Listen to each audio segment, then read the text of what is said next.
today is that on Saturday at the Marine Resources Council banquet, she will be recognized public servant there. So that's really exciting. You're having to be there.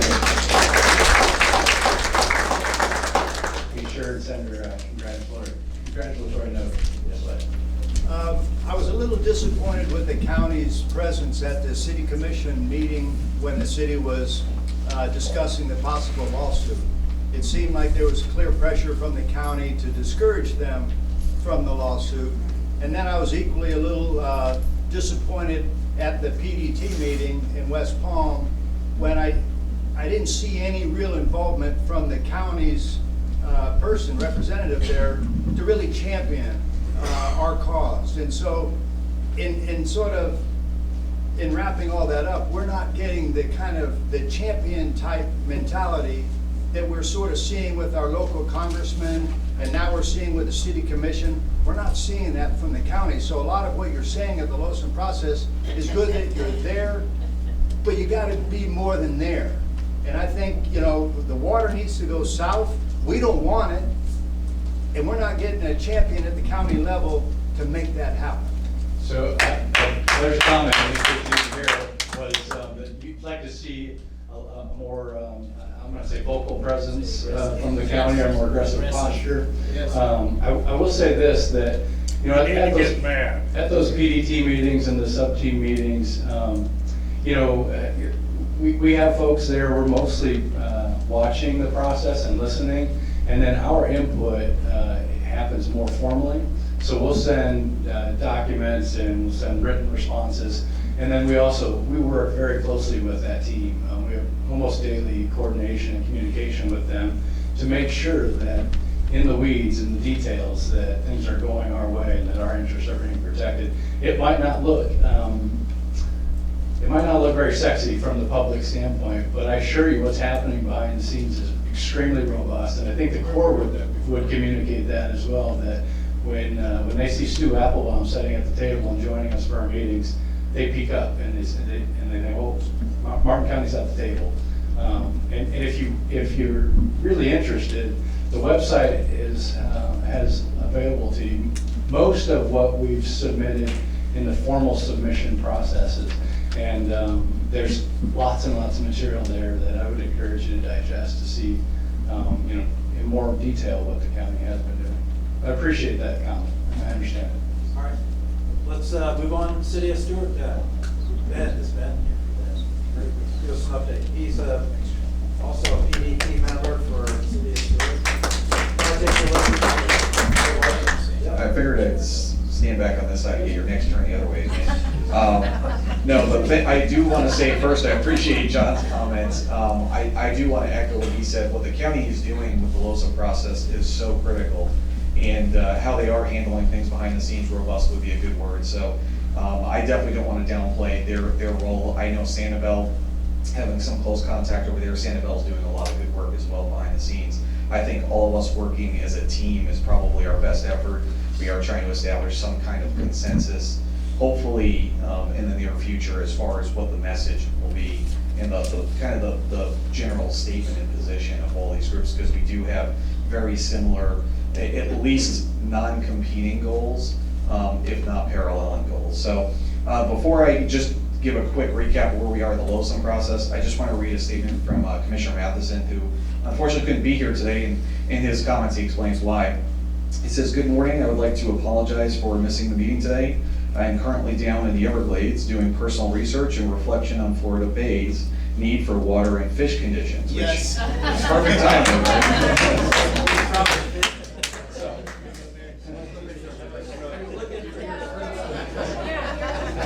It's a fishing vacation. So great timing. He says, "I would like to stress that at the January 27th Stewart City Commission meeting, the commission unanimously voted to continue down the path of litigation with the Army Corps of Engineers."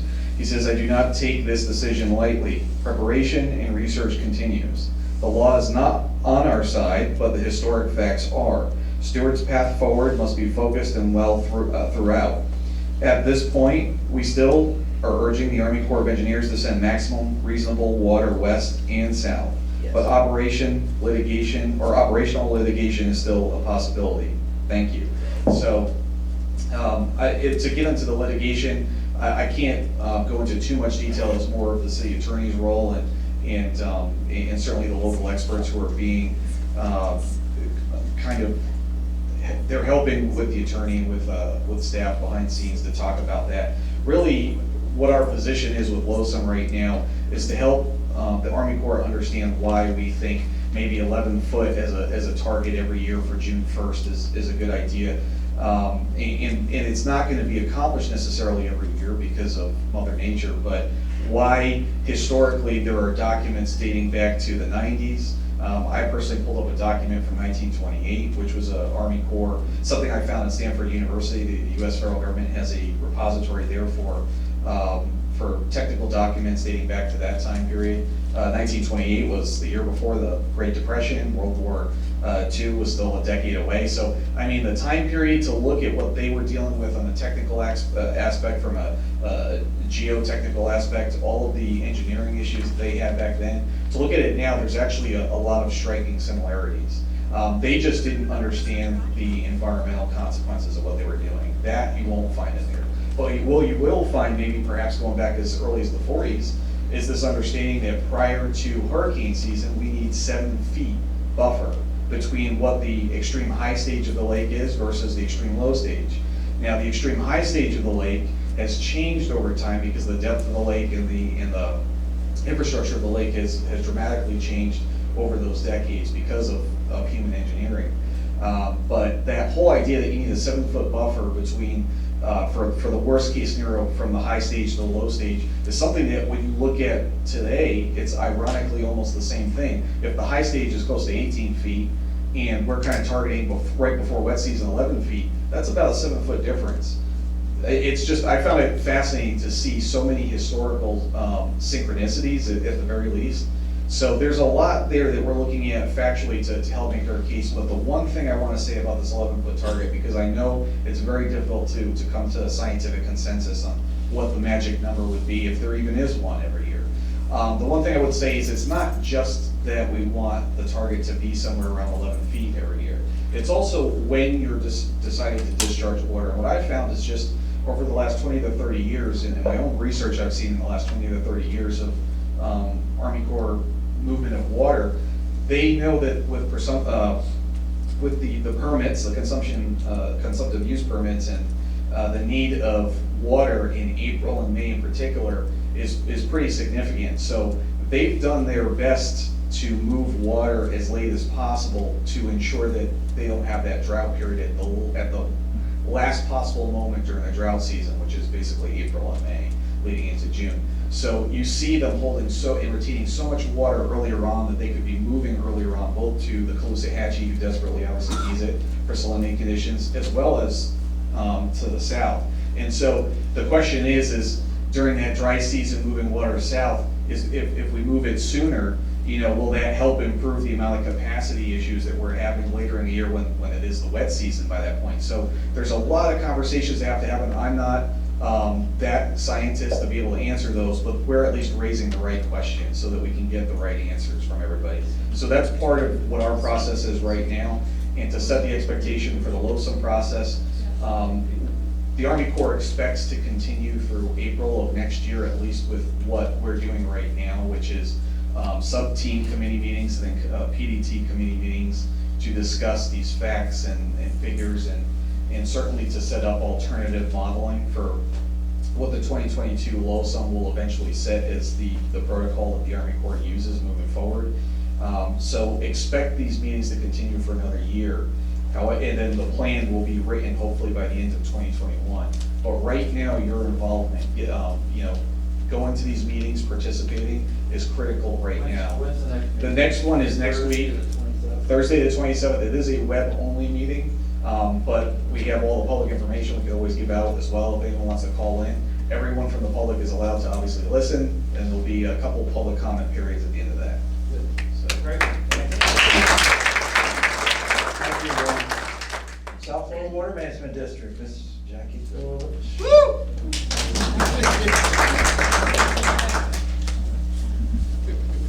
Hi, everybody. I'm going to use the podium because I'm going to need my notes today a little bit.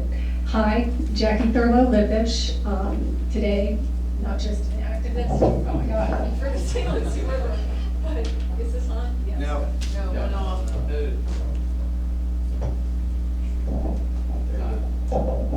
Air warrior. Okay, that was not a good sign. Okay, but here as your South Florida Water Management District representative for Area 8. I'm going to have some good news for you today, and I'm going to have some news for you that you may have not heard too, that may make you feel uncomfortable. Some of it made me feel uncomfortable, but that's the way it goes. And also, I will always tell you what's going on, whether it's comfortable or uncomfortable. And one of the things that I've had to adjust to is that I am not an elected official anymore. I am an appointee. I am an appointee by the governor of Florida. And so things work a little differently than they do when I was mayor of Sewell's Point. And I could like call the shots, or think I could, or make sure that everything was the way I wanted it to be. And I would still say things are that way for the district. I am so happy to be at the district, but I am learning hardcore some of the politics that are happening. And I won't be able to discuss all of those today, but if you're interested and you want to call me, I'd be happy to tell you about them, because it's pretty intense and it is hardball. So we had our most recent meeting in Port St. Lucie, and it was great. It poured like cats and dogs, but a lot of people showed up for the workshop and the meeting. A lot of St. Lucie County representatives and City of Port St. Lucie. And you guys and gals, of course we have to always think of the importance of St. Lucie County and what we're doing, because their watershed, theirs, ours, what is that? But it runs into the St. Lucie River. C23, C24, C25. These are all things that very much affect us. And they're doing a lot of things up there trying to help the situation. So the workshop was on consumptive use permits. That's like how farmers get water and how the public is allotted water, and that can become a very technical and controversial subject, but it was very interesting. The meeting was short. The main thing that we voted on, which was good news, which really came more out of the Department of Environmental Protection, but it's being funded through the district. You may have heard that 20,000 acres of land in Water Conservation Area 3 is being purchased by the state that was planned for oil drilling and mineral mining. So people go, how can there even be those things in the middle of the water conservation areas? You'd be surprised how many there are. And so with this one, believe it or not, another family, because they're families, old families, has contacted the state and said, we're kind of interested too. How much would you pay? That's what it's all about. But that is a wonderful thing. And that is certainly something that we can thank the state and Governor DeSantis for. So that was January 31st and February 1st. On February 4th, a letter came out from the district that I wish had come out during the meeting, but it didn't. And there were 4 things that were on this letter, or PR. You can go and look at the press releases and see it. And the first thing it mentioned was that the district had put out a request for bids for the EAA reservoir intake canal, which is awesome, okay? So that's good news. When you put out a press release, always start it with good news, okay? The second thing that was mentioned is that the South Florida Water Management District sent a letter to the U.S. Army Corps of Engineers, its federal partner, supporting LORP, better known as the Lake Okeechobee Watershed Restoration Project. Now, this is not a bad project. This is a good project. And it's an old project. This has been going on forever, like all of this stuff. But there are some very controversial components. The ASR wells. Do you remember those? Oh, yeah. The ASR wells. So, to sum this up, a letter came to us from the president of the Senate to be. You know how powerful a president of the Senate can be, okay? Joe Negron changed our world forever. And Gail Harrell, Senator Gail Harrell came a second time to deliver this to the district. It said, basically, here's $50 million, get started, okay, on these wells. And if you start looking at how the South Florida water management is set up, ladies and gentlemen, the way it is now, and I say a lot of this has to do with the Rick Scott administration in the past, but that's how it is. More money comes to the South Florida Water Management District from the legislature than it does from your tax dollars, okay?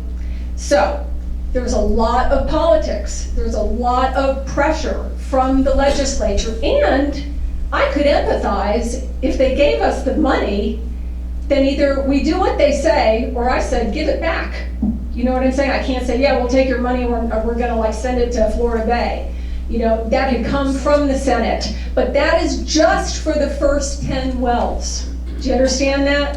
When you're looking at LORP, or whatever it is, Lake Okeechobee Watershed Restoration Plan, that's 80 wells, okay? Yeah, these are the north of the lake? Yes, okay, so this is something that has a lot of support from a lot of different people. And then there are people that don't like parts of it because it takes their land and on and on and on and on. Nonetheless, the district, you know, we support this. And it had been talked about, but just for me, I wish we had talked about it at the meeting more, but we didn't. And if you want to learn more about it, please call me. But I wanted to be straight about it because it's a big deal and we support it. We also support the Western Everglades Restoration Project, which is things they're doing over there. And everybody should get a piece of the pie, okay? That's true at least. And another good one for us is that the district supports the Loxahatchee River Restoration Project. Oh my God, the poor Loxahatchee has been like, you know, turned off for years. They need more water. And this project, it's trying to get all of these things into WRDA. Remember how we try to get everything into WRDA? That's what they're trying to do with all this stuff. So basically, oh yeah, there's one more thing. Okay, so we got all this money. Let's clap that we got money, okay? We're getting money.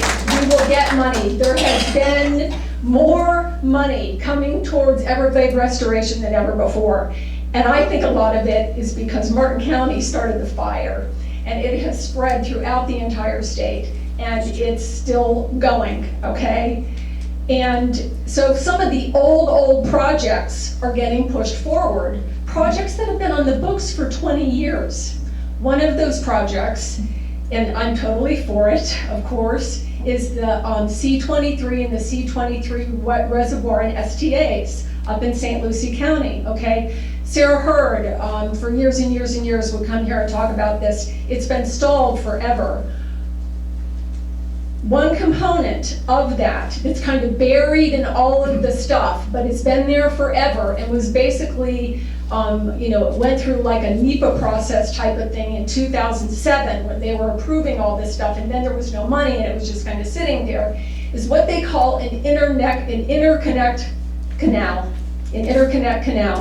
Next year, South Florida Water Management District will begin digging a canal that connects the C44 to the C23, okay? That's causing some angst with some people. It's been reviewed, it's been on the books. The idea, the idea is to send more water south. That is the idea, because they don't have oranges that they're growing anymore. There's all this extra water in the canals. The people up there would always get their water supply through works of the district, but you could take that extra water and you could send it to the C44 STA, that it will be finished this year or next year, the big huge one in Martin County, and you would clean that water and you would send it south during the winter, like we're all talking about. And yes, if we were in a drought, it would be somebody's water supply, maybe Ab's, and that's okay.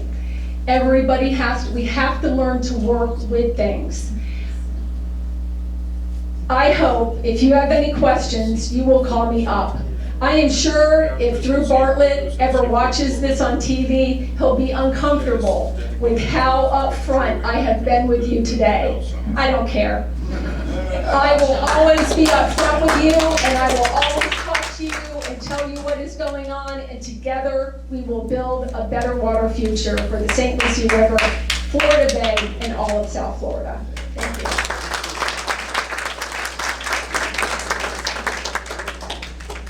All right, thank you, Jackie, for that update. Do we have other state agencies? Do we have any FWC, Fish and Wildlife, DEP, or Corps of Engineers today with us? Okay, no problem. Lake Okeechobee update, I didn't see Paul Gray, but the lake's sitting at about 12.8 feet right now. They are putting about 2,000 CFS south through the 3 structures south to the EAA for irrigation. It's not going south to Florida Bay, it's just going to their irrigation. They do this every year from November through May. They get the water supply from the lake. So the lake is discharging south, but it's also east and west a little bit. There's about 50 CFS going over to the Caloosahatchee and about 300 CFS going to the C44. Now again, it's not coming out S80, it's not coming into the river, but it's going into the canal and being used for irrigation. So water supply or irrigation is being taken out of the lake right now. The lake's sitting at about 12.8 feet. It's in a good situation. We again have been advocating for the Corps of Engineers to manage the lake like they did last year, keeping it low and trending it down that curve at the lower end of the water management band, that flexibility that we're looking for, and that goes for this year too. So we're gonna require them to keep it going down to that low point by June 1st so that it's ready for the rainy season. And the lake is doing well as far as I talked to Paul Gray at the 9-County Coalition that was out there a week ago Friday in Okeechobee. Rivers Coalition updates. We got Nick Nader and Todd. You want to talk a bit about the River Kids or Speakers Bureau real quick, and we'll kind of wrap things up. Yeah, all I have is, we printed out toxic algae sucks stickers. So there's more of them up there. Please take some and spread them around, give them to friends that want to put them on their car, so everybody can see them when. And there's a Plastics in the Park update for River Kids doing that too. Yep, we're doing that March 7th, and so that's about all I had. So that's going to be a nice event if you have any kids that want to speak out about plastics in our area. We're going to be writing letters to some of our legislators and local and state representatives. Thank you. Great, thank you, Nick. Todd? Can I add to that? Yes. I'm from Surfrider, and Oh, great. we're working together on that project.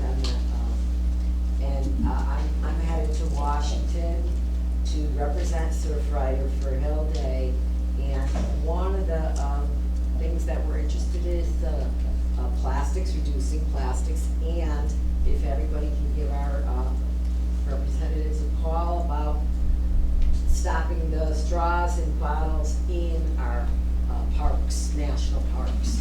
That's something that's coming up very soon. Thank you very much. I'm Todd Weissing. I am the coordinator of the Speakers Bureau. My job is to spread the word of the message that we have here out into the public.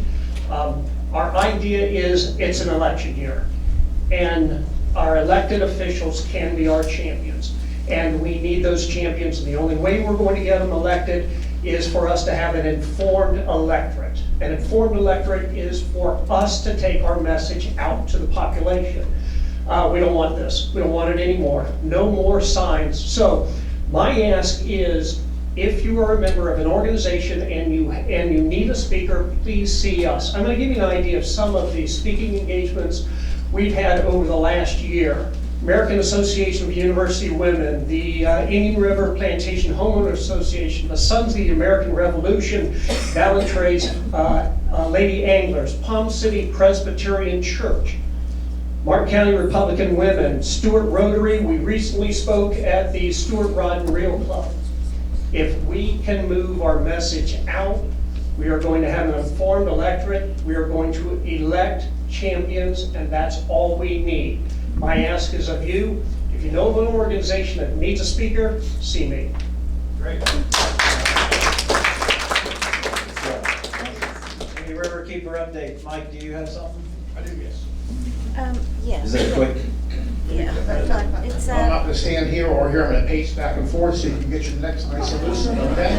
But some good news on the Waterkeeper front right now. Waterkeepers Florida has just formed its own network, waterkeepersflorida.org. Check it out. It's a great idea because we need continuity, because really it's 13 waterkeepers. Ronaldo Diaz, Lake Worth Waterkeepers right here. Say hello to them. All of our watersheds, They were, I think, as I think you mentioned they were gonna get their application in to possibly be a member of the Rivers Coalition too. absolutely, yes, they are. They are. You know, all our watersheds have a lot of common problems, be it storm runoff, septic. You know, Ronaldo's water body gets the Lake Okeechobee water too. That's a little known thing. They get the same thing we get, so he had the same kind of problems. And Ronaldo apparently has a pretty elaborate water testing operation going on, which I want to learn more about.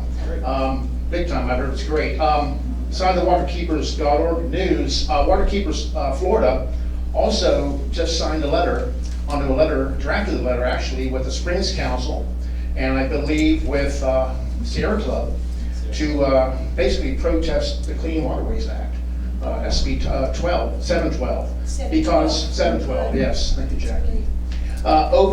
In a nutshell, it's over T Maldives. They're not strict enough. The basin management plans are not strict enough. This doesn't have enough teeth in the bill, and I'm very much in favor of what we're doing with that. As far as that letter was sent to Thomas Frazier, science officer that our governor appointed. So we haven't heard back from them yet, but we're probably going to get a response soon. I've got a few things. I want to show a few images. That's my job, is to monitor and document here. This picture was sent in by one of my board members, Christine Maldonado. This is by in the Riverside Park, and I'm going to look at that shoreline.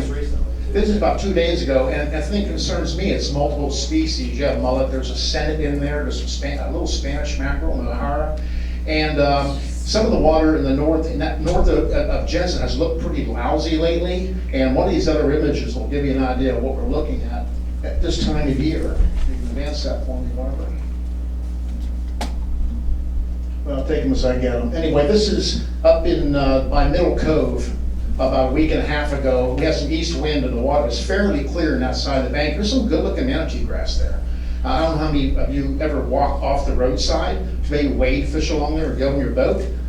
2 years ago, that didn't look like that. So the density is increasing in places, and the water's clean over there. A lot of times when you have an east wind.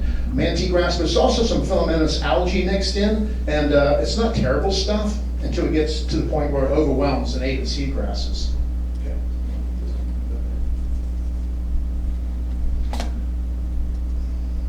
Okay, this is a photograph of my boat last week. We had a great incoming tide. You know, the water's clear. The water's clear.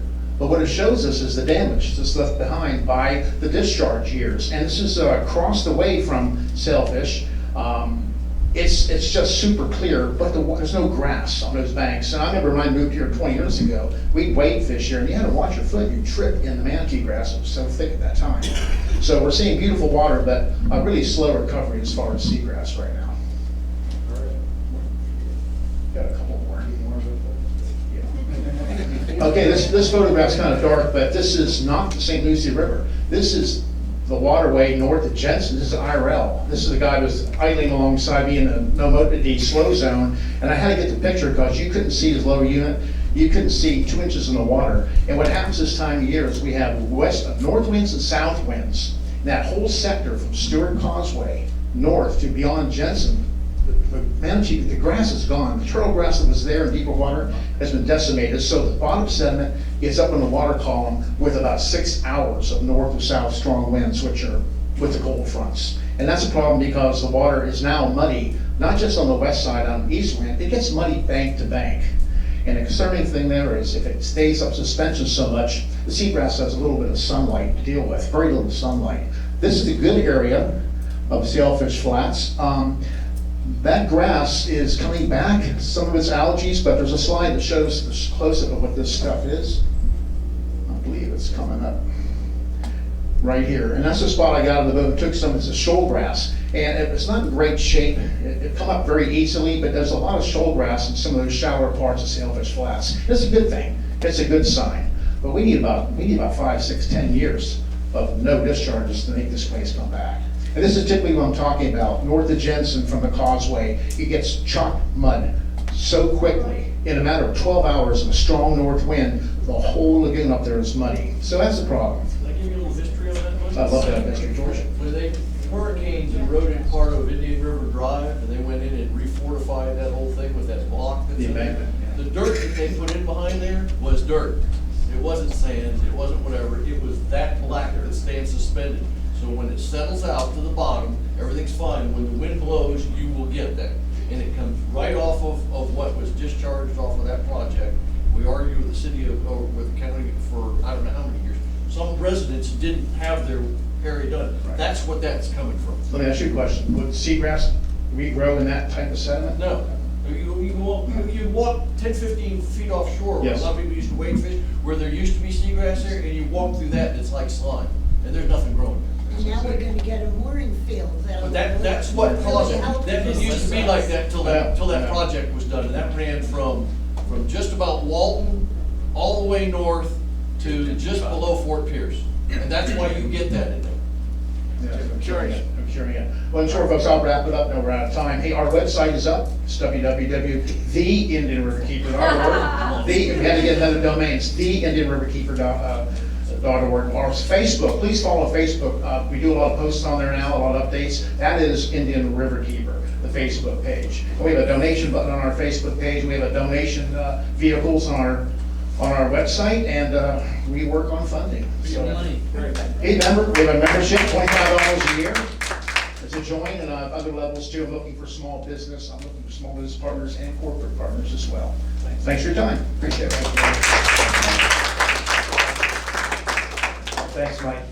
So appreciate our water testers this week. Is really good water quality, and it has been pretty much in the good range almost all this year so far. So we appreciate that reports and updates and testing. And if you do see anything like fish kills or algae blooms or anything, please report it. Please report to our organization, any organization in Riverkeeper, so that we get kind of that communication going. So we appreciate Riverkeeper's report on it. Member announcements and coming up, there's this meeting tonight that is happening, as was mentioned, the Martin County Conservation Alliance at the Wolf Center at 6:30 p.m. And they also have one come up in March, I believe, Jackie, Yes. March 23rd or something. 26. And that's Jim Sullivan. Remember, he presented here before about the Blue-Green Algae Task Force. And I see one here on the desk is Thursday, March 5th, 6 p.m. Climate change. This is with Ken Lindeman. You want to say something about that, Jim, and then we'll go to others real So quick. Ken Lindeman is a professor at FIT. He's a climatologist specialist. He's very concerned about climate change and what's happening to the oceans as climate changes. He's going to be presenting a Changing Climate, Changing Oceans on Thursday, March 5th at the Morningside Public Library. It is hosted by the Conservation Alliance of St. Lucie County. That's at 6 p.m. What time? 6 p.m.